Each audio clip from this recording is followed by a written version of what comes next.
CM साहब एक सवाल, सीएम साहब जिस ढंग से राहुल गांधी को लेकर संसद से लेकर सड़क तक संग्राम देखने को मिला है, किस तरह की रणनीति को एक बार यहाँ भी बैठ लो हमारे। देखिए, जब लोकतंत्र पर हमला होता है और कांग्रेस पार्टी के मुख्य विपक्षी दल के सबसे बड़े नेता की सदस्यता रद्द कर दी जाती है और उस आधार पर ये गुस्सा तो पूरे हिंदुस्तान में निकलेगा ही।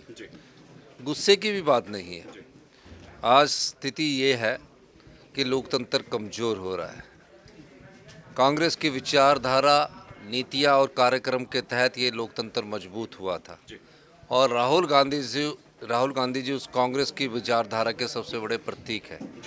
जब उनकी आवाज़ को संसद में बोलने से रोकने की कोशिश की जाएगी तो जनता की अदालत उनके लिए खुली है। पूरी जगह कांग्रेस के कार्यकर्ता इस बात का सवाल पूछ रहे हैं कि उनकी सदस्यता रद्द क्यों की गई, जिसके ऊपर जिसको वो कहते हैं कि हमारा अपमान हुआ, उस व्यक्ति ने तो मानहानि का दावा किया ही नहीं। तो क्यों? क्योंकि वो उनकी आवाज़ को दबाना चाहते थे। बीजेपी के नेताओं से पूछे, वो कहते हैं कि कोर्ट ने सजा दी और कानून के तहत उनकी सदस्यता जो है वो रद्द हुई, और जिस समय ये कानून बना था उस समय कांग्रेस की सरकार थी, यानी यूपीए की सरकार। देखिए, कानून हमारे समय बने ताकि संस्थान मजबूत हो, उसका सदुपयोग है। कानून इसलिए नहीं बनाए गए कि उनका दबाव डाल के दुरुपयोग हो। इस दृष्टि से भी आगे देखना पड़ेगा। बीजेपी डरी हुई राहुल जी से कि उनको अब संसद से नहीं, हिंदुस्तान के एकमात्र नेता राहुल गांधी जी है जो बड़ी निडरता से और दृढ़ संकल्पता से मोदी सरकार को चाहे सदन के अंदर घेर रहे हैं, संसद में, चाहे वो जनता की अदालत में कन्याकुमारी से कश्मीर तक घेर रहे हैं।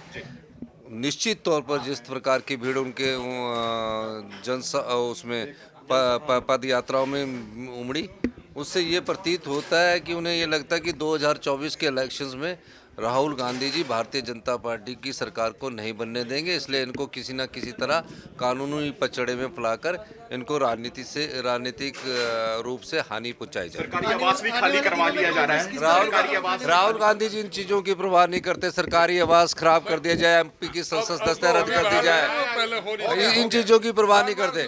वो कहते हैं कि मुझे इस देश के आम नागरिक की आवाज़ हूँ, लोकतंत्र की आवाज़ हूँ, और भारतीय जनता पार्टी को भी याद रखना चाहिए, अगर विपक्ष जिंदा रहेगा तभी लोकतंत्र जिंदा रहेगा। बिल्कुल, ये हिमाचल के मुख्यमंत्री सुखविंदर सुक्खू थे, जो स्पष्ट लफ्जों में कहते हुए नजर आ रहे थे कि सड़क से लेकर संसद तक ये लड़ाई इसी तरह से जारी रहेगी। यहाँ पर वो स्पष्ट लफ्जों में कहते हुए नजर आए कि लोकतंत्र को कमजोर करने की लगातार साजिशें हो रही हैं। हालांकि देखने वाली बात रहेगी कि जिस तरह से लगातार कांग्रेस राहुल गांधी के मसले को लेकर सड़कों पर उतरती हुई नजर आ रही है, बीजेपी जो है वो इस मसले पर आने वाले दिनों में क्या कुछ पलटवार करती हुई नजर आएगी। कैमरा पर्सन आनंद के साथ विनीत कपूर, दैनिक सवेरा टीवी, चंडीगढ़।